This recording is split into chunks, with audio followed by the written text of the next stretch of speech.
Hello friends, welcome to my YouTube channel. आज के video के अंदर हम डिस्कस करेंगे जो सेल बायोलॉजी वाला पार्ट है हमारा। ठीक है, जो बीएससी फर्स्ट ईयर के अंदर आप लोगों के सेल बायोलॉजी एंड जेनेटिक्स जो बुक है उसके अंदर हमने पहले वाले वीडियो के अंदर डिस्कस कर लिया जो prokaryotic cells and eukaryotic cells वगैरह के बारे में। अब आज हम डिस्कस करेंगे जो सेल वगैरह है उसके बारे में। ठीक है, को जो सेल स्ट्रक्चर वगैरह होती है उसके बारे में डिस्कस करेंगे। ठीक है, जो ultra structure of the cells है उसके बारे में डिस्कस करेंगे। जो इलेक्ट्रॉन सूक्ष्मदर्शी के द्वारा, इलेक्ट्रॉन माइक्रोस्कोप के द्वारा जो देखी गई, उसके बाद में जो उसके अंदर इंटरनली फॉर्म के अंदर जो भी ऑर्गेनेल्स वगैरह, सेल मेम्ब्रेन हो, सेल वॉल हो या सेल ऑर्गेनेल्स वाला पार्ट जो भी है उसके बारे में डिस्कस करेंगे। ठीक है, तो स्ट्रक्चर ऑफ द सेल्स यानी कि कोशिका की संरचना वगैरह है उसके बारे में डिस्कस करते हैं। ठीक है, जो कोशिका की संरचना है उसके अंदर निम्नलिखित तीन मुख्य संरचनाएं इसके अंदर प्रेजेंट वगैरह होती है। यानी कि निम्नलिखित तीन मुख्य स्ट्रक्चर वगैरह इसके अंदर क्या होगी, जो एक जनरली सेल वगैरह होती है उसके अंदर ये प्रेजेंट वगैरह होती है। ठीक है, इसके अंदर जनरली सबसे पहले फर्स्ट ऑफ ऑल हम बात करें इसके अंदर क्या क्या पाया जाता है। इसके अंदर कोशिका भित्ति यानी कि जिसको सेल वॉल कहा जाता है, यानी कि कोशिका भित्ति जिसको सेल वॉल कहा जाता है वो प्रेजेंट होती है, पाई जाती है। और कोशिका कला जिसको कहा जाता है सेल मेम्ब्रेन, यानी कि सेल मेम्ब्रेन इसके अंदर पाई जाएगी। ठीक है, और कोशिका काय यानी कि साइटोसोम इसके अंदर प्रेजेंट होगा। यानी कि जनरली ये तीनों स्ट्रक्चर वगैरह इसके अंदर क्या होती है, प्रेजेंट होती है। तीनों मुख्य संरचनाएं होंगी वो क्या होंगी, इसके अंदर प्रेजेंट होंगी, पाई जाएंगी। कोशिका भित्ति यानी कि सेल वॉल, कोशिका कला सेल मेम्ब्रेन एंड साइटोसोम्स यानी कि कोशिका काय, यानी कि जिसके अंदर जो सेल ऑर्गेनेल्स वगैरह हैं वो प्रेजेंट वगैरह होंगे। ठीक है, स्ट्रक्चर के अंदर। ठीक है, तो सबसे पहले फर्स्ट ऑफ ऑल हम बात करते हैं जो कोशिका भित्ति होती है जिसको कहा जाता है सेल वॉल, उसके बारे में हम बात करते हैं। ये किस प्रकार से होती है, जनरली ये प्लांट सेल्स वगैरह होती है उनके अंदर पाई जाती है। ठीक है, तो आप देख पा रहे होंगे जो ये कोशिका भित्ति है उसके स्ट्रक्चर वगैरह के बारे में। ठीक है, तो जनरली हम देखते हैं इसके अंदर क्या क्या इंक्लूडेड होता है, किस प्रकार से इसकी स्ट्रक्चर वगैरह होती है। कोशिका भित्ति सेल वॉल, ये पादपों में जो पादप वगैरह होते हैं, प्लांट्स वगैरह, जनरली प्लांट्स के केसेस के अंदर हम पढ़ते हैं सेल वॉल के बारे में। ठीक है, पादपों में कोशिका कला के बाहर एक जो निर्जीव दृढ़ कोशिका भित्ति पाई जाती है। जो प्लांट्स वगैरह होते हैं उनके अंदर कोशिका कला के बाहर, यानी कि कोशिका कला किसको कहते हैं, सेल मेम्ब्रेन को कहते हैं। यानी कि सेल मेम्ब्रेन होती है उसके बाहर एक निर्जीव दृढ़ कोशिका भित्ति पाई जाती है।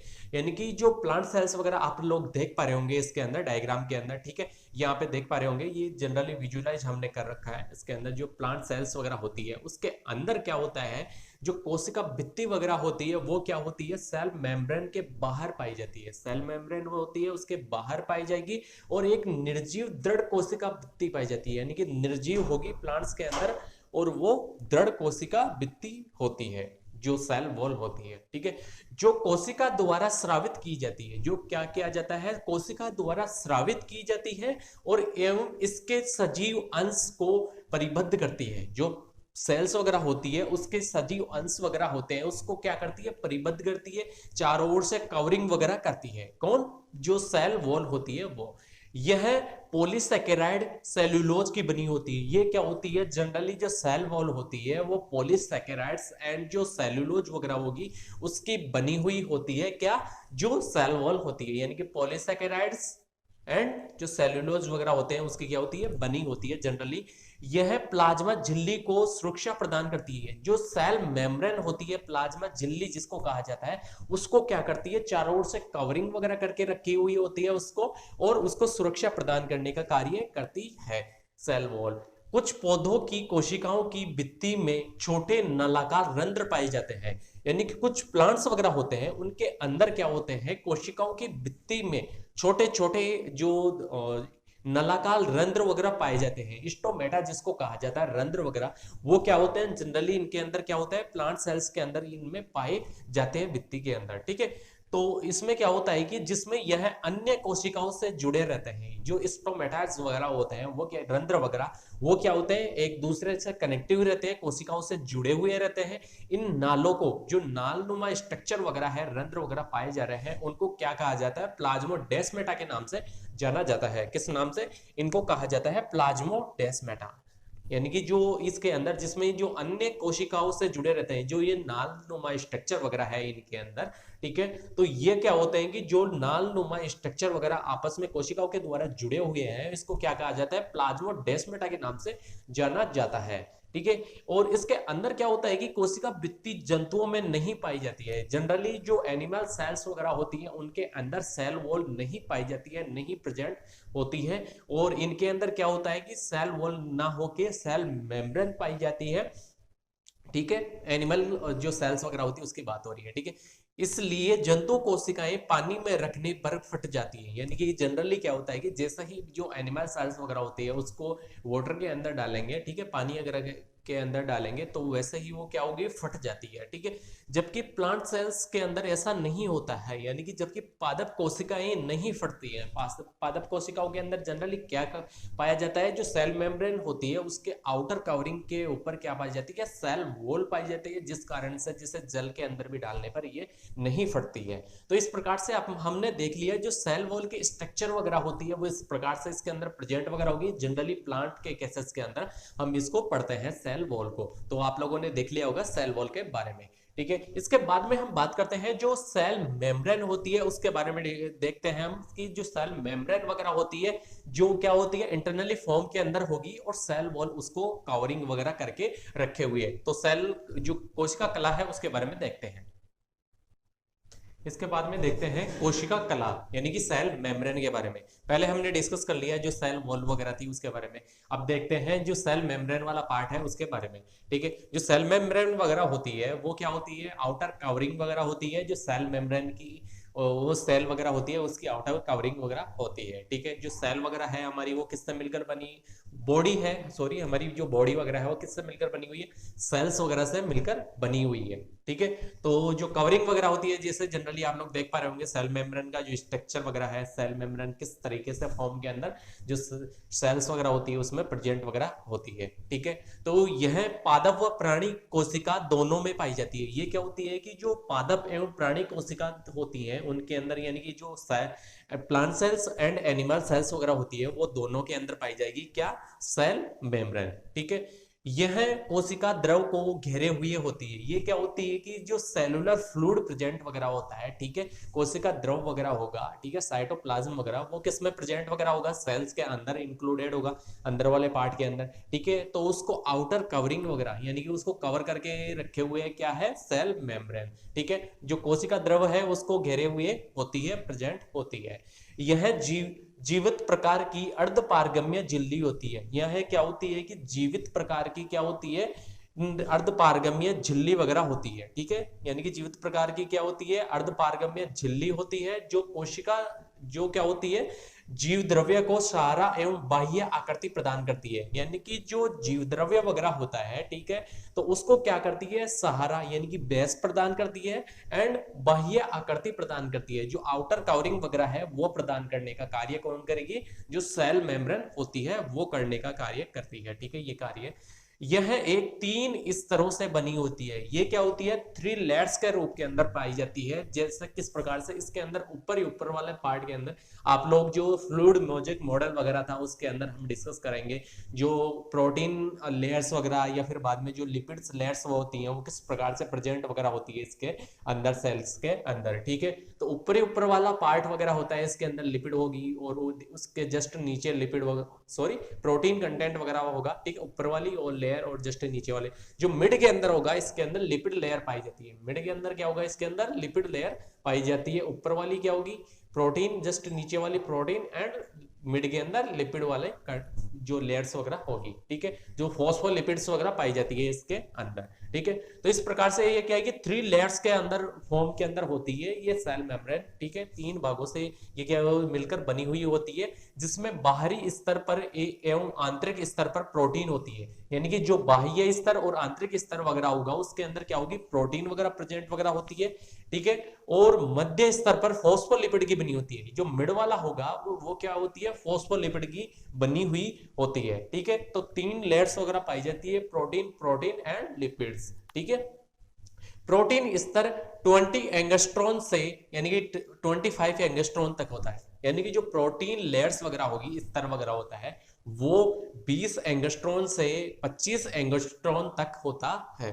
और जो फॉस्फोलिपिड वगैरह होती है वो स्तर इसका होता है 30 से 35 एंगस्ट्रॉन तक होता है, यानी कि 30 से 35 एंगस्ट्रॉन तक जो फॉस्फोलिपिड वगैरह होगी उसकी लेयर्स की, ठीक है, तो वो कितनी होती है 30 से 35 एंगस्ट्रॉन तक होती है। एवं इसके अंदर क्या होता है कि इस तरह कोशिका झिल्ली की सतह है, यानी कि जो कोशिका झिल्ली वगैरह है, सेल मेम्ब्रेन वगैरह है, वो कितनी होती है 75 से 100 एंगस्ट्रॉन तक होती है। इसके अंदर क्या होती है 75 एंगस्ट्रॉन से 100 एंगस्ट्रॉन तक होगी, क्या जो इसकी सेल मेम्ब्रेन की लेयर वगैरह है वो।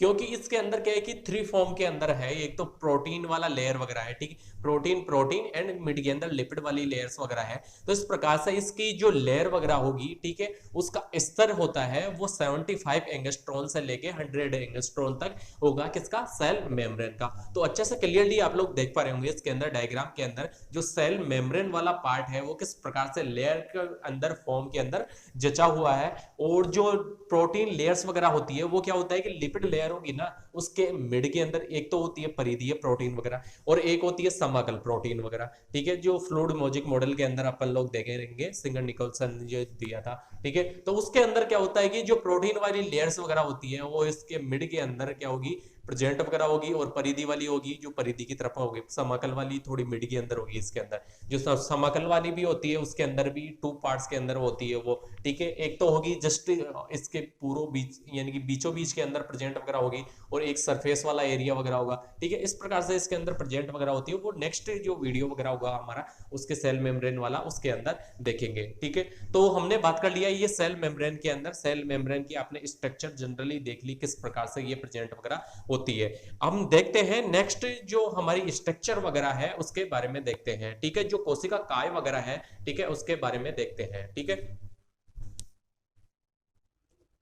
नेक्स्ट हम देखते हैं जो कोशिका काय है उसके बारे में देखते हैं, जो साइटोसोम्स वगैरह होते हैं, ठीक है, कोशिका काय जिसको कहा जाता है उसके बारे में देखते हैं, ठीक है।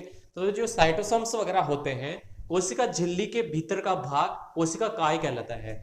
जो कोशिका झिल्ली वगैरह होती है, ठीक है, सेल मेम्ब्रेन जिसको कहा जाता है, उसके भीतर का भाग क्या कहलाता है कोशिका काय कहलाता है, ठीक है, किस क्या कहा जाता है साइटोसोम कहा जाता है। इसके अंदर क्या होता है कि यह 2 भागों में विभक्त किया जा सकता है। यह भी कहेगी जो कोशिका काय वगैरह है साइटोसोम 2 पार्ट्स के अंदर डिवाइड किया जा सकता है, एक तो साइटोप्लाज्म वगैरह कोशिका द्रव्य वगैरह, ठीक है, और एक न्यूक्लियस वगैरह के अंदर ये डिवाइड कर सकते हैं इसको, ठीक है। कोशिका द्रव सबसे पहले हम देखते हैं कोशिका द्रव, ठीक है, जो इसको बोला जाता है साइटोप्लाज्म, क्या बोला जाता है साइटोप्लाज्म, ठीक है। यह कोशिका झिल्ली एवं केंद्रक के मध्य उपस्थित समांगी कोलाइडी तरल पदार्थ होता है।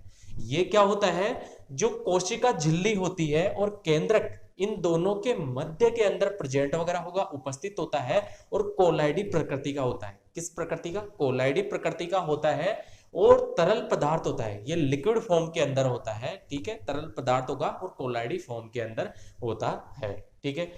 प्रोटीन लिपिड शर्करा जल एवं कुछ अकार्बनिक यौगिकों से मिलकर बना होता है। ये क्या होता है जनरली प्रोटीन और जो लिपिड्स वगैरह होती हैं या फिर जल शर्करा कुछ अकार्बनिक यौगिकों से क्या होता है मिलकर बना हुआ होता है, क्या साइटोप्लाज्म।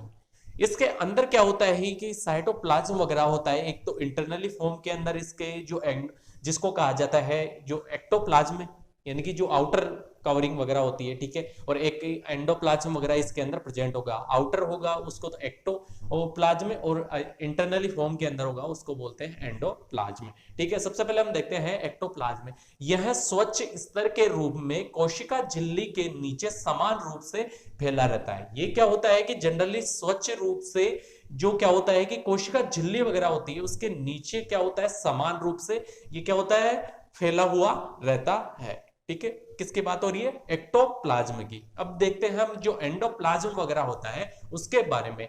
यह कोलाइडी प्रकृति का होता है। जो एंडोप्लाज्म वगैरह होता है वो क्या होता है जो इंटरनली फॉर्म के अंदर होगा वो क्या होता है कोलाइडी प्रकृति का होगा। किस प्रकृति का कोलाइडी प्रकृति का होगा। इसमें कोशिकांग पाए जाते हैं यानी कि जो सेल ऑर्गेनेल्स वगैरह होंगे वो इसी के अंदर एंडोप्लाज्म के अंदर प्रेजेंट वगैरह होते हैं। कोशिका द्रव में उपस्थित तंतु पाए जाते हैं। जो कोशिका द्रव वगैरह होगा, साइटोप्लाज्म वगैरह होगा, उसके अंदर क्या है कि तंतुनुमा स्ट्रक्चर वगैरह पाई जाती है। जीवद्रव्य वगैरह होता है कोशिका द्रव में या कोशिका द्रव में जीवद्रव्य तंतु पाए जाते हैं। कोशिका द्रव वगैरह होगा, उसके अंदर जीवद्रव्य तंतु पाए जाएंगे, प्रेजेंट वगैरह होंगे, उसको क्या कहा जाता है? ट्रोफोप्लाज्म। क्या कहा जाता है? ट्रोफोप्लाज्म के नाम से जाना जाता है। ठीक है, तो हमने देख लिया जो साइटोप्लाज्म वगैरह है, ठीक है, उसके बारे में, जो साइटोसोम्स का ही पार्ट है। ठीक है, अब नेक्स्ट देखते हैं हम, इसी के अंदर साइटोप्लाज्म के अंदर ही प्रेजेंट वगैरह होंगे जो सेल ऑर्गेनेल्स वगैरह होते हैं। जो एंडोप्लाज्म होता है, इसी के अंदर सेल ऑर्गेनेल्स वगैरह प्रेजेंट होते हैं। तो एक एक करके हम जो सेल ऑर्गेनेल्स वगैरह हैं उनको ब्रीफली देखते हैं, फिर बाद में डिटेल से हम देखेंगे उनको। ठीक है, तो अब देखते हैं हम जो सेल ऑर्गेनेल्स वगैरह है उनके बारे में। नेक्स्ट देखते हैं इसके अंदर जो सेल ऑर्गेनेल्स वगैरह है, कोशिकांग जिसको कहा जाता है, उसके बारे में देखते हैं एक एक करके। ठीक है, तो कोशिकांग वगैरह है सेल ऑर्गेनेल्स, उसके अंदर प्रेजेंट होगा mitochondria, Golgi body, endoplasm, reticulums वगैरह।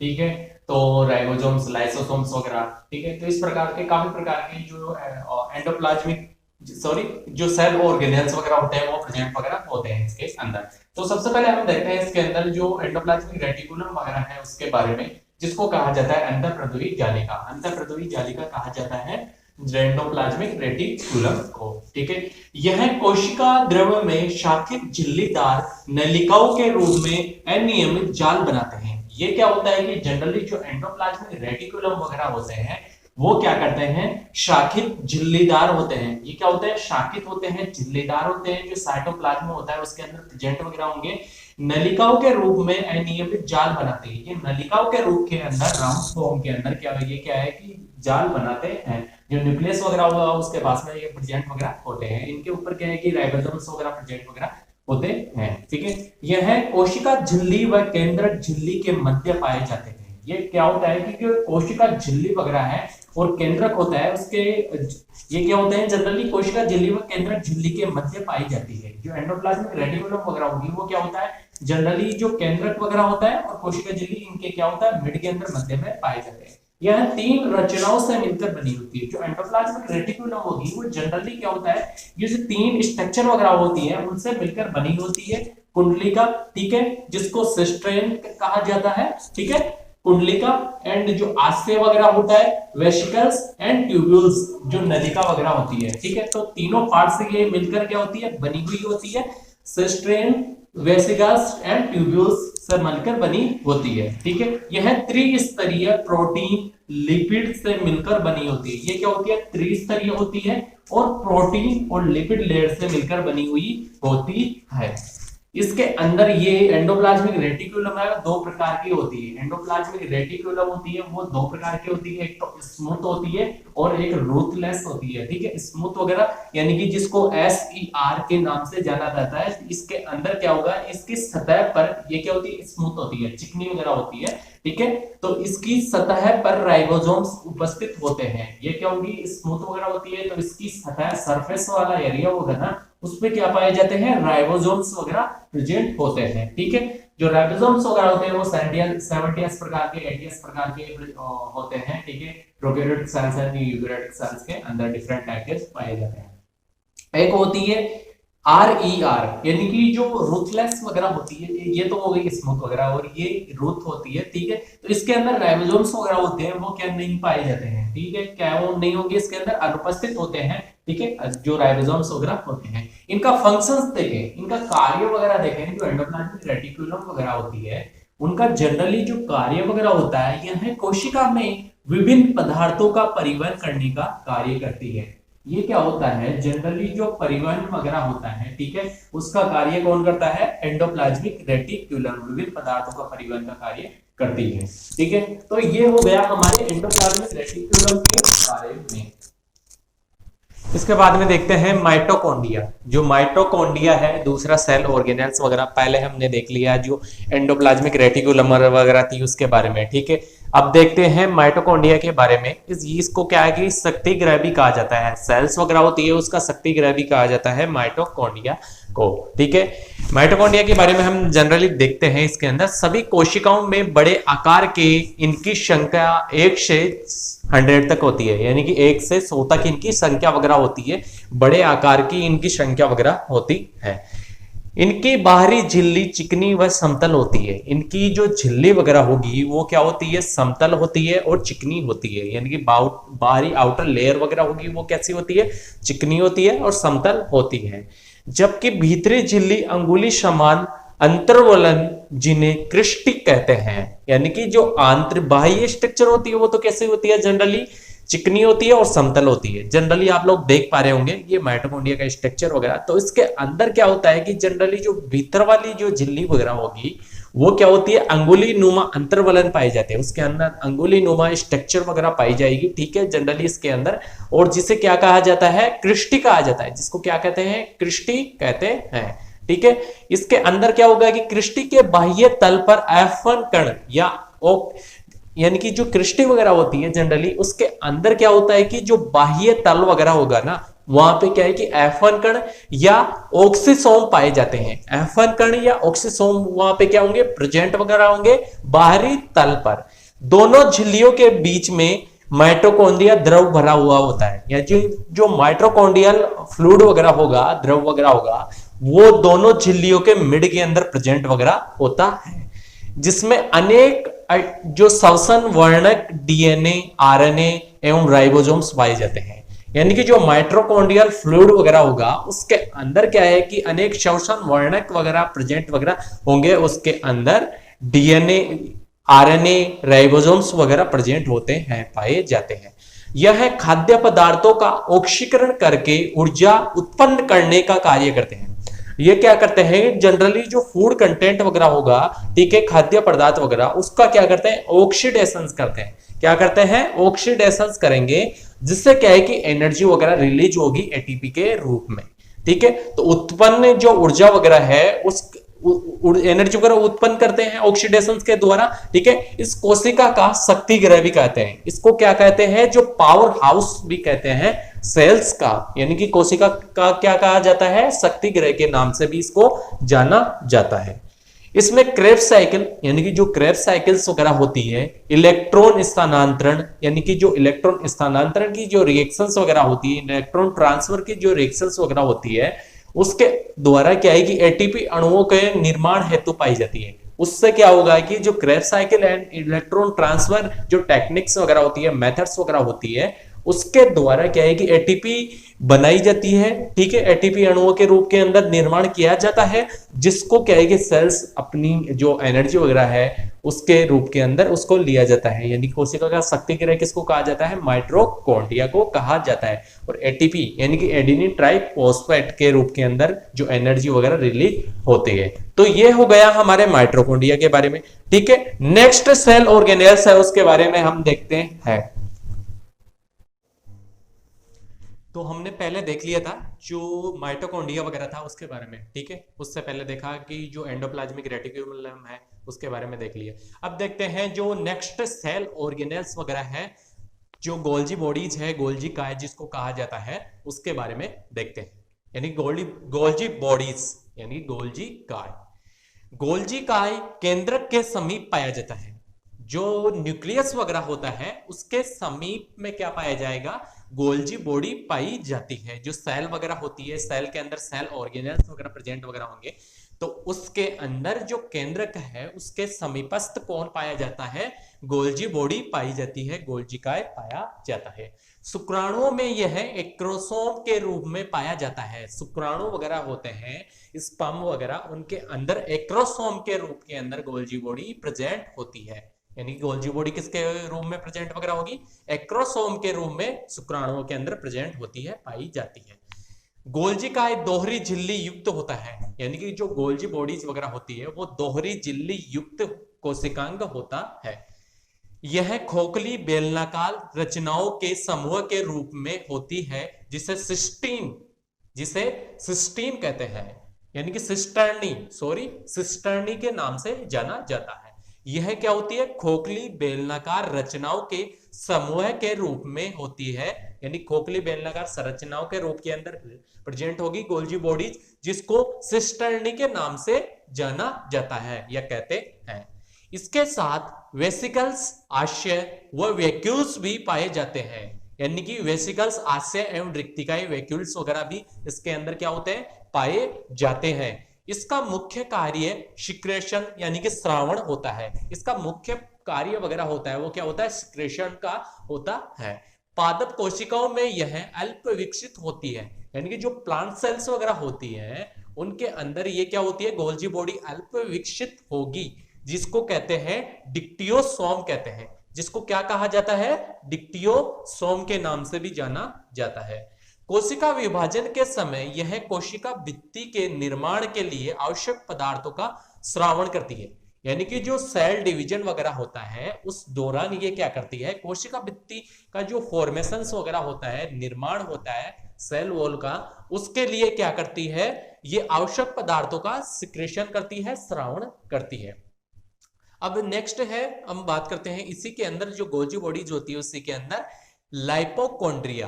क्या, लाइपोकॉन्ड्रिया, लाइपोकॉन्ड्रिया वगैरह होता है वो गोल्जी बॉडी में वसा अधिक पाई जाती है। जो गोल्जी बॉडी वगैरह होती है उसके अंदर वसा यानी कि लिपिड की कंटेंट वगैरह क्या होगा, ज्यादा मात्रा के अंदर पाया जाता है। इसमें ग्लाइकोप्रोटीन, फॉस्फेट, फॉस्फोलिपिड आदि पाए जाते हैं। इसके अंदर क्या क्या प्रेजेंट वगैरह होंगे, जो गोल्जिकाई वगैरह है उसके अंदर ग्लाइकोप्रोटीन, फॉस्फेट, फॉस्फोलिपिड पाए जाते हैं, इसलिए गोल्जिकाई को यानी कि लाइपोकॉन्ड्रिया भी कहते हैं। यानी कि इसलिए जो ये गोल्जी बॉडी वगैरह है उसको क्या कहा जाता है, लाइपोकॉन्ड्रिया के नाम से भी जाना जाता है, क्योंकि इसके अंदर ये जो वसा है वो अधिक मात्रा में प्रेजेंट वगैरह होगी और गोल्जिकाई के अंदर फॉस्फेट, फॉस्फोलिपिड, ग्लाइकोप्रोटीन पाए जाते हैं। ठीक है, इसका कार्य यानी कि फंक्शन की हम बात करें, जो गोल्जी बॉडी वगैरह है उसका फंक्शन, इसका कार्य होता है कोशिका में संश्लेषित पदार्थों को इसमें इकट्ठा किया जाता है। यानी कि जो कोशिका के अंदर क्या किया जाता है, जो संश्लेषित सिक्रेशन जो पदार्थ वगैरह होते हैं, मटेरियल, उसका क्या किया जाता है, एकत्रित किया जाता है, संग्रहण किया जाता है। यह हार्मोन्स व अन्य संश्लेषित पदार्थों के निर्माण में सहायक होते हैं। यानी कि ये क्या होते हैं, जो हार्मोन्स वगैरह होते हैं या फिर अन्य जो भी संश्लेषित पदार्थ वगैरह होंगे उनके जो क्या होते हैं, निर्माण के अंदर क्या होते हैं, सहायक होते हैं। तो हमने देख लिया जो गोल्जी बॉडीज वगैरह है उसके बारे में। तो आप लोग ये अच्छे से डायग्राम के थ्रू देख सकते हो, इसके अंदर डायग्राम में दिख रहा होगा कि गोल्जी बॉडीज किस प्रकार से स्ट्रक्चर वगैरह उसकी प्रेजेंट होती है। अब हम देखते हैं जो नेक्स्ट सेल ऑर्गेनेल्स वगैरह है उसके बारे में। नेक्स्ट सेल ऑर्गेनेल्स है लाइसोसोम, यानी कि लाइसोसोम के बारे में हम देखते हैं। जो लाइसोसोम वगैरह होता है ये प्राणी कोशिकाओं में नहीं पाया जाता है। जो लाइसोसोम वगैरह होता है वो क्या होता है, प्राणी कोशिका वगैरह होती है, जो प्लांट सेल्स वगैरह, सॉरी, जो एनिमल सेल्स वगैरह होती है उनके अंदर क्या होता है, नहीं पाया जाता है। यानी कि प्राणी कोशिका वगैरह होती है उसके अंदर क्या होगा, नहीं कोशिकाओं में होता है, सॉरी, यानी कि ये क्या होता है, जनरली प्राणी कोशिकाओं में होता है। यानी कि जो लाइसोसोम वगैरह होता है वो क्या होता है, प्राणी कोशिका, यानी कि जो प्राणी कोशिका होंगे ना उनके अंदर क्या होगा, पाया जाएगा एनिमल सेल्स के अंदर। यह एक झिल्ली युक्त होता है, यह क्या होता है, एक झिल्ली युक्त कोशिकांग वगैरह होता है लाइसोसोम। इसके जो अंदर वाला पार्ट वगैरह होता है, इसके अंदर लाइसोसोम तरल में, यानी कि जो अंदर लाइसोसोम तरल वगैरह पदार्थ होता है उसमें वसा, प्रोटीन एवं न्यूक्लिक अम्ल, यानी कि जो न्यूक्लिक एसिड वगैरह होता है आदि के पाचन के लिए एंजाइम पाए जाते हैं। यानी कि जो फ्लूइड वगैरह प्रेजेंट होगा लाइसोसोम के अंदर वाले पार्ट के अंदर, तो उसके अंदर जो वसा, प्रोटीन्स एंड न्यूक्लिक एसिड के पाचन के लिए क्या होते हैं, एंजाइम्स वहां पे क्या होंगे, प्रेजेंट होंगे, पाए जाते हैं। 40 प्रकार के, यानी कि जो 40 प्रकार के लाइसोसोम शरीर के या कोशिका में अधिक जीवाणु को एवं कोशिकीय अपशिष्ट पदार्थों के पाचन का कार्य करता है। यानी कि इसके अंदर क्या होते हैं, 40 प्रकार के, यानी कि 40 प्रकार के इसके अंदर क्या पाए जाते हैं, लाइसोसोम्स वगैरह प्रेजेंट वगैरह होते हैं। ठीक है, तो इसके अंदर क्या होगा कि जो शरीर वगैरह है, बॉडी वगैरह या कोशिका में अधिक जीवाणु, यानी कि जो बैक्टीरिया वगैरह है, ठीक है, एवं जो कोशिका अपशिष्ट पदार्थों की क्या है कि जो पाचन वगैरह है, डिग्रेडेशन है वो, ठीक है, तो उसके के अंदर, सॉरी, जो पाचन वगैरह है, डाइजेशन वगैरह है, उसके अंदर कार्य के अंदर ये काम में लिए जाते हैं 40 प्रकार के जो लाइसोसोम वगैरह होते हैं। लाइसोसोम कोशिकाओं के स्वभक्षण का कार्य करता है। जो लाइसोसोम वगैरह होता है वो क्या करता है, जो फेगोसाइटोसिस की जो रिएक्शंस वगैरह होती है वो करने का कार्य करता है। स्वभक्षण का कार्य होता है लाइसोसोम कोशिकाओं के द्वारा, ठीक है। इसमें क्या होता है कि जनरली जो ये स्वभक्षण का जो कार्य वगैरह होता है, इसलिए इन्हें आत्मघाती थैली के नाम से भी जाना जाता है। किसको? लाइसोसोम को। यानी कि आत्मघाती थैली किसे कहा जाता है? आत्मघाती थैली लाइसोसोम को कहा जाता है। इसका निर्माण एंडोप्लाज्मिक रेटिकुलम व गोल्जी बॉडी के द्वारा होता है। जो लाइसोसोम वगैरह होते हैं उसका निर्माण जो एंडोप्लाज्मिक रेटिकुलम, अंतःप्रद्रवी जालिका एवं गोल्जी बॉडी के द्वारा किया जाता है। इसके बाद में आता है जो नेक्स्ट सेल ऑर्गेनेल्स वगैरह है, पेरोक्सिसोम। क्या है? पेरोक्सिसोम। पेरोक्सिसोम वगैरह होता है जनरली वो इसके अंदर H2O2 निर्माण का उत्पादन होता है।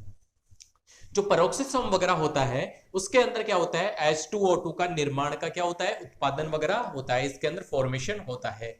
और जो ग्लाइक्सोसोम वगैरह होता है, ग्लैक्सीसोम वगैरह होता है, ग्लैक्सीसोम वगैरह, ठीक है, उसके वो क्या होता है, जो पादप कोशिका होती है उन्हीं के अंदर पाया जाता है। जो ग्लैक्सीसोम वगैरह होता है वो किसके अंदर पाया जाता है? प्लांट सेल्स के अंदर ही पाया जाता है। इसके बाद में हम बात करते हैं राइबोसोम्स, यानी कि जो नेक्स्ट सेल ऑर्गेनेल्स वगैरह है वो है राइबोसोम्स। तो जनरली जो राइबोसोम्स वगैरह होते हैं वो 2 प्रकार के होते हैं, यानी कि 2 प्रकार के होते हैं। एक तो होता है 70s प्रकार के राइबोसोम्स और एक होता है 80s प्रकार के राइबोसोम्स वगैरह। जो 70s प्रकार के राइबोसोम्स होते हैं वो जनरली जो बैक्टीरिया वगैरह होते हैं या फिर बाद में जो प्रोकैरियोटिक सेल्स वगैरह होती हैं, जनरली हम बात करें उनके अंदर क्या पाए जाते हैं? 70s प्रकार के राइबोसोम्स। उसकी भी क्या होती है? 2 सब यूनिट्स वगैरह होती है। एक तो होता है 30s राइबोसोम्स और एक होता है 50s राइबोसोम्स वगैरह, ठीक है। इसी की तरह क्या है कि जो यूकेरियोटिक सेल्स वगैरह होती हैं उनके अंदर पाया जाता है 80s प्रकार का राइबोसोम्स।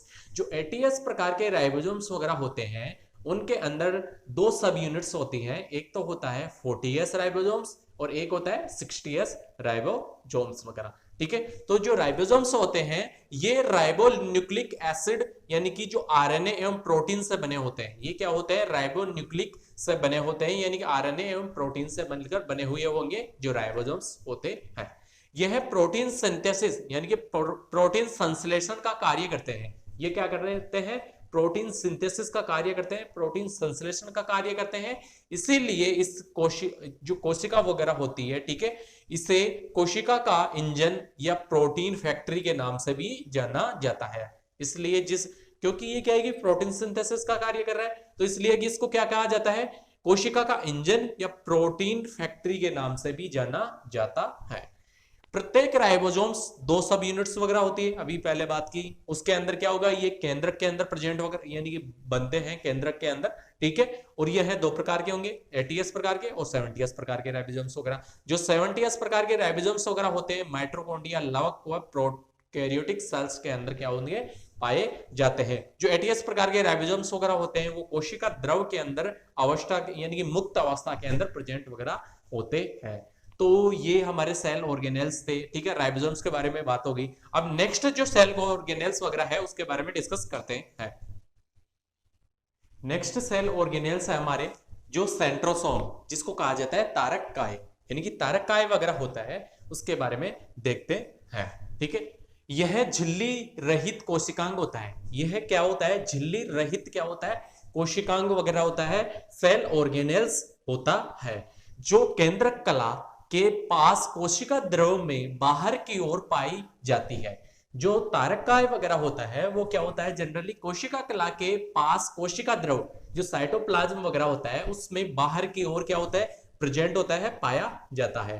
तारकाय के चारों तरफ कोशिका द्रव का विशिष्ट भाग होता है, यानी कि जो कोशिका द्रव वगैरह होता है, तारकाय वगैरह होता है, ठीक है, सेंट्रोसोम वगैरह होता है, उसके चारों ओर क्या होता है? कोशिका द्रव का विशिष्ट भाग होता है जिसको काइनोप्लाज्म कहते हैं। जिसको क्या कहा जाता है?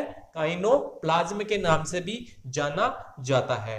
तारकाय के चारों ओर का भाग सेंट्रोस्फीयर के नाम से जाना जाता है, यानी कि तारकाय के चारों ओर का जो भाग वगैरह होता है उसको क्या कहा जाता है? सेंट्रोस्फीयर कहलाता है, ठीक है।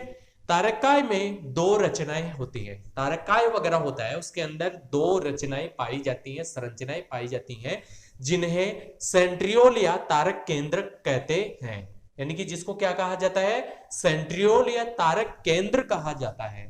ठीक है, जो दो रचनाएं पाई जाती हैं, दोनों तारकाय यानी कि जो दोनों तरफ केंद्रक 90 डिग्री कोण पर व्यवस्थित होते हैं। यानी कि दोनों तरफ दोनों रचनाएं वगैरह है ना, सेंट्रियोल या जो तारक केंद्र वगैरह है, ठीक है, तो उसके दोनों ओर यानी कि जो तारक काय है उसके दोनों तरफ क्या होता है, केंद्रक 90 डिग्री के कोण पर व्यवस्थित होगा। जो 90 डिग्री का कोण वगैरह है वहां पे ये क्या होते हैं, व्यवस्थित फॉर्म के अंदर होंगे।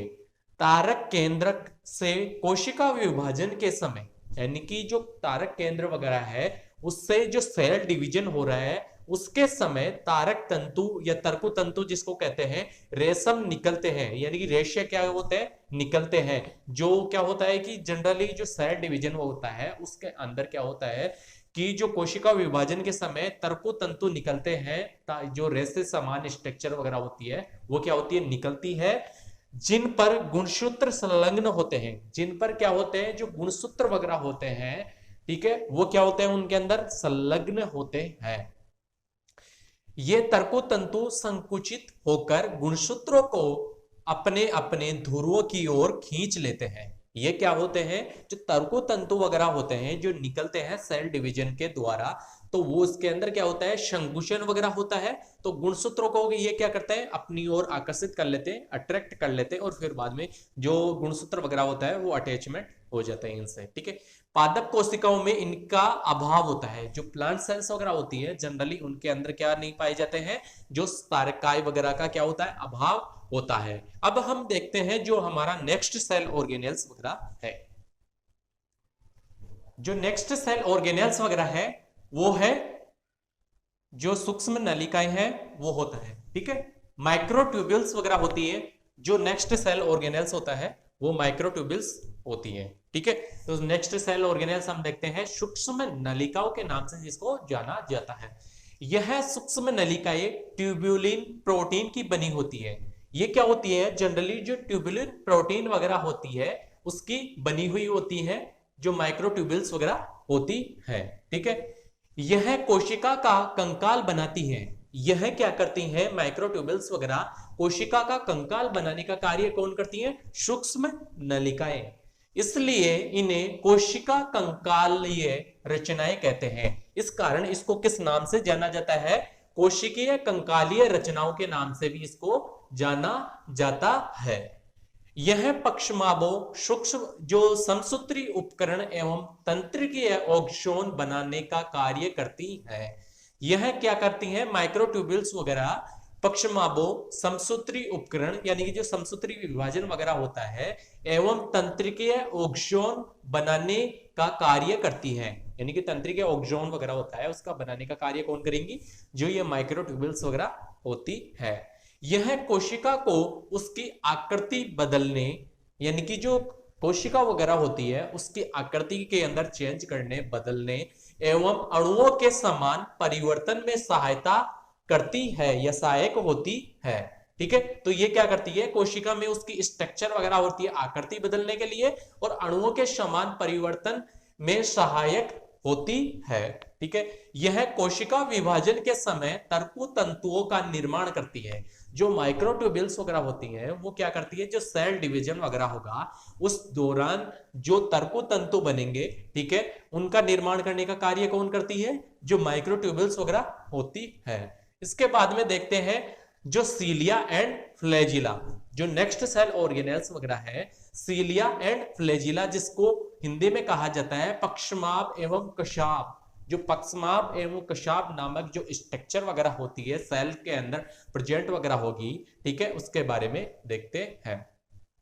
इनकी उपस्थिति उन कोशिकाओं में होती है जिनका गमन यानी कि जो लोकोमोशंस वगैरह होता है या गतिशीलता में कोई संबंध हो, यानी कि गतिशीलता के अंदर क्या हो, कोई संबंध वगैरह हो, यानी कि जो भी एनिमल्स वगैरह हो या फिर बाद में जो सेल्स वगैरह होती है ना, तो उसके अंदर सीलिया और फ्लैजिला किस वजह से प्रेजेंट होते हैं, क्योंकि वो गमन कर सके, विचरण कर सके, तो इस वजह से उसके अंदर गतिशीलता या गमन वगैरह की स्ट्रक्चर वगैरह प्रेजेंट वगैरह होगी, तो वो क्या होते हैं, सीलिया वगैरह होते हैं।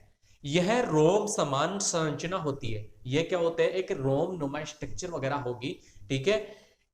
रोमनुमा स्ट्रक्चर वगैरह तो है ही, जो कोशिका की मुक्त सतह पर बाह्य अतिवृद्धि यानी कि जो एक्स्ट्रा फॉर्म के अंदर रहेगी इसके अंदर, ठीक है, आउटर ग्रोथ वगैरह रहती है ना, तो बाह्य अतिवृद्धि के रूप में निकलती रहती है, यानी कि बाह्य अतिवृद्धि वगैरह होगी उसके रूप के अंदर ये सेल्स के अंदर निकलती रहती है, सीलिया एंड फ्लैजिला।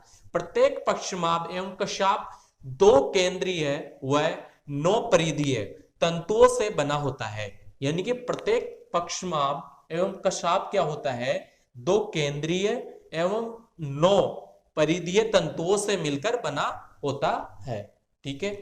परिधीय तंतु द्विक बनाते हैं, जो परिधीय तंतु वगैरह होंगे वो क्या करेंगे, द्विक फॉर्म के अंदर बनाएंगे, ठीक है। दोनों केंद्रीय तंतु एक आवरण द्वारा घिरे रहते हैं, दोनों केंद्रीय तंतु वगैरह होते हैं वो एक आवरण वगैरह होगा उसके द्वारा क्या होते हैं, घिरे हुए रहते हैं। पक्षमाभ आकार में छोटे एवं जो सीलिया वगैरह होते हैं, ठीक है, वो क्या होते हैं, आकार में छोटे एवं संरचना में अधिक होते हैं, यानी कि ये तो क्या होंगे, सीलिया वगैरह पक्षमाभ जिसको कहा जाता है ये तो छोटे होते हैं, यानी कि छोटे साइज के होंगे लेकिन संख्या में अधिक वगैरह होंगे, लेकिन जो कशाप वगैरह होते हैं वो लंबे एवं संख्या में कम होते हैं, लंबे होंगे और संख्या के अंदर क्या होंगे, कम होते हैं। तो इसके बाद में ये तो हो गया हमारे जो माइक्रोट्यूब्यूल्स वगैरह सूक्ष्म नलिकाएं या फिर कशाप एवं पक्षमाभ सीलिया एंड फ्लैजिला के बारे में। अब देखते हैं जो नेक्स्ट सेल ऑर्गेनेल्स है उसके बारे में। नेक्स्ट है प्लास्टिड, यानी कि जिसको कहा जाता है लवक के नाम से भी जिसको जाना जाता है। ये क्या होता है कि जनरली जो प्लास्टिड वगैरह होते हैं वह ये क्या होते हैं, लवक के नाम से भी इनको जाना जाता है, हिंदी में कहा जाता है। यह प्रत्येक पादप कोशिका एवं युग्लिना नामक प्रोटोजोआ प्राणी में पाए जाते हैं। ये क्या होते हैं, जो लवक वगैरह होते हैं वो क्या होता है, जनरली अनेक प्लांट सेल्स एंड युग्लिना नामक जो प्रोटोजोआ प्राणी होते हैं उनके अंदर पाया जाता है लवक। जंतु कोशिकाओं में लवक नहीं पाया जाता है, जो जंतु कोशिका होती है एनिमल सेल्स उनके अंदर लवक नहीं पाया जाता है। यह अनेक रंगों व आकार के होते हैं, यह क्या होते हैं, जो प्लास्टिड वगैरह होते हैं लवक वह अनेक प्रकार के पाए जाते हैं। श्वेत लवक जिसको ल्यूकोप्लास्ट कहते हैं, श्वेत लवक जिसको क्या कहा जाता है, ल्यूकोप्लास्ट के नाम से भी जाना जाता है। हरित लवक, हरित लवक होता है उसको क्लोरोप्लास्ट के नाम से जाना जाता है। जो हरित लवक होता है उसको किस नाम से जाना जाता है, क्लोरोप्लास्ट के नाम से जाना जाता है। रंगीन लवक, जो रंगीन लवक वगैरह होते हैं उसको क्रोमोप्लास्ट के नाम से जाना जाता है। किस नाम से, क्रोमोप्लास्ट के नाम से जाना जाता है। अब हम बात करते हैं जो श्वेत लवक है ल्यूकोप्लास्ट वगैरह होता है उसके बारे में। जो ल्यूकोप्लास्ट वगैरह होता है यह स्टार्च व मंड का संग्रह करता है, स्टार्च वगैरह होती है या मंड वगैरह उसका संग्रह करने का कार्य कौन करता है, श्वेत लवक ल्यूकोप्लास्ट वगैरह, ठीक है।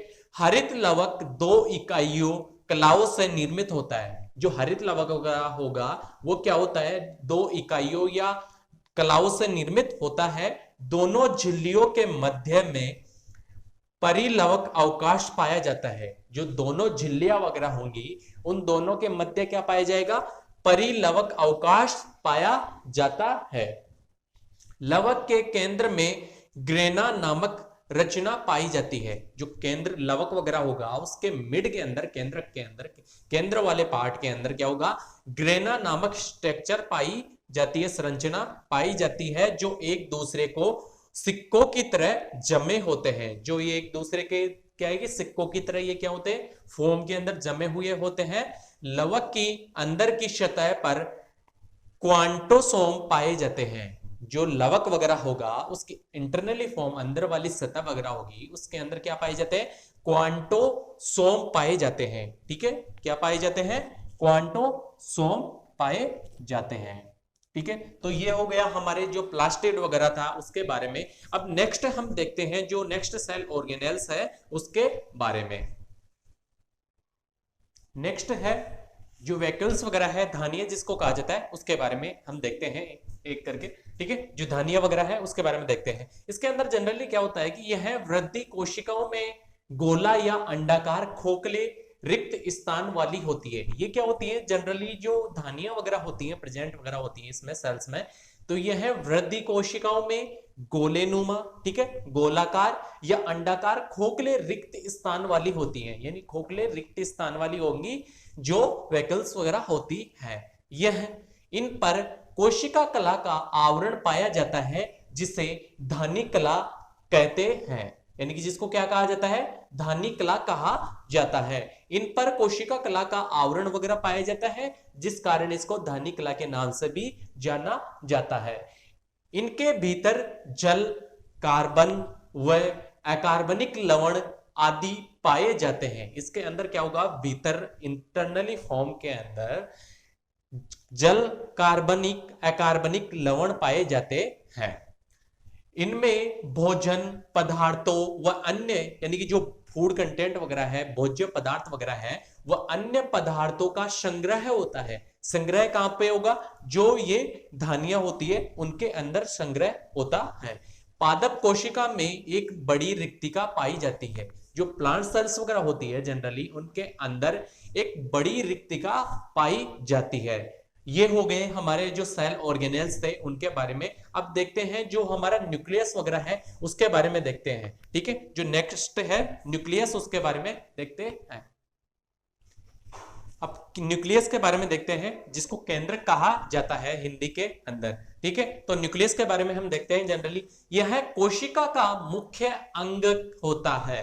यह क्या होता है, कोशिका वगैरह होती है उसका मुख्य अंगक होता है, जो केंद्रीय भाग में गोलाकार या अंडाकार काय के रूप में पाया जाता है। यह जनरली क्या होता है, या तो गोलाकार फॉर्म के अंदर या अंडाकार रूप के अंदर क्या होता है, पाया जाता है। यह कोशिका में घटित होने वाली सभी जैविक क्रियाओं या जो सभी जैविक क्रियाएं वगैरह हैं, ठीक है, जो मेटाबॉलिक जो रिएक्शंस वगैरह होती हैं, यह कोशिका में घटित होने वाली सभी जैविक क्रियाओं का नियंत्रण करता है। इसलिए इसे कंट्रोल रूम भी कहते हैं। इसलिए इसको क्या कहा जाता है, कंट्रोल रूम के नाम से भी जाना जाता है, क्योंकि इसी के अंदर जो सारी केमिकली जो फॉर्म वगैरह है, जो मेटाबॉलिक जो रिएक्शंस वगैरह हो रही हैं, तो उसका कंट्रोल करने का कार्य ये करता है। ठीक है, स्तनियों की लाल रक्त कणिकाओं, यानी कि जो रेड ब्लड सेल्स वगैरह होती हैं, में केंद्रक नहीं पाया जाता है। केंद्रक क्या होता है, ब्लड, जो रेड ब्लड सेल्स वगैरह होती हैं उनके अंदर नहीं पाया जाता है, आरबीसी जिसको कहा जाता है। इसलिए इन्हें अकेंद्रित कोशिकाएं भी कहते हैं। इसलिए इनको क्या कहा जाता है, अकेंद्रित कोशिका भी कहा जाता है, केंद्रकित कोशिका भी कहा जाता है। यह पादप कोशिका में एक से अधिक केंद्रक पाए जाते हैं। जो प्लांट सेल्स वगैरह होती हैं उनके अंदर क्या होता है, एक से अधिक केंद्रक पाए जाते हैं। इनको क्या कहा जाता है, सीनोसाइट। व प्राणी कोशिकाओं में यह सिंसियल कहलाता है। क्या कहलाता है, सिंसियल कहलाता है। जो प्लांट सेल्स वगैरह होती हैं उनके अंदर तो क्या है कि एक से ज्यादा की जो केंद्रक वगैरह पाए जाता है, न्यूक्लियस वगैरह, तो उसको तो क्या कहा जा रहा है, सीनोसाइट वगैरह। और जो एनिमल सेल्स वगैरह होती है, प्राणी कोशिका वगैरह होती है, उसके अंदर क्या कहा जाता है, इसके अंदर तो सीनोसाइट और इसके अंदर जो सिंसियल कहा जाता है। ठीक है, उसके बाद में हम देखते हैं केंद्रक के चारों ओर केंद्रक आवरण या कैरियोथिका पाई जाती है। क्या पाई जाती है, केंद्रक होता है उसके चारों ओर केंद्रक का एक तो आवरण वगैरह पाया जाएगा, और एक या फिर बाद में हो सकता है कैरियोथिका पाई जाती है आवरण के रूप में। केंद्रक कला दोहरी झिल्ली से बना होता है। जो केंद्रक वगैरह होता है,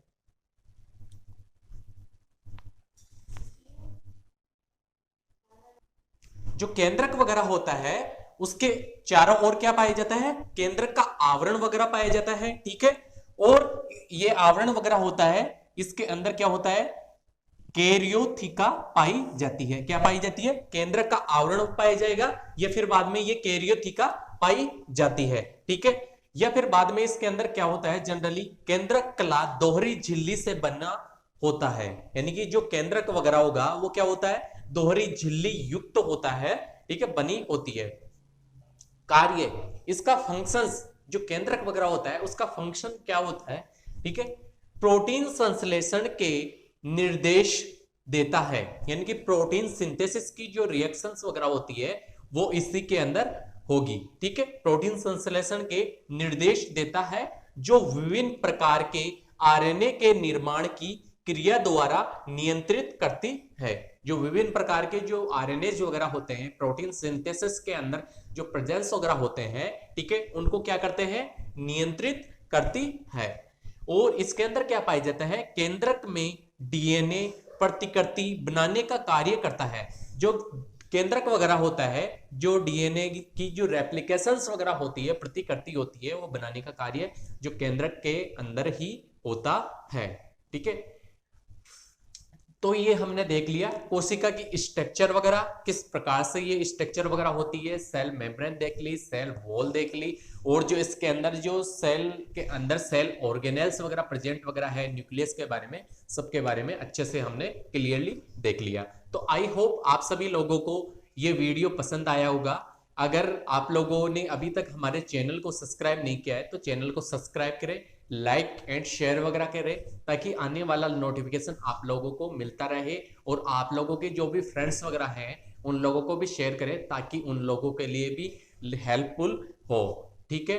तो थैंक यू सो मच।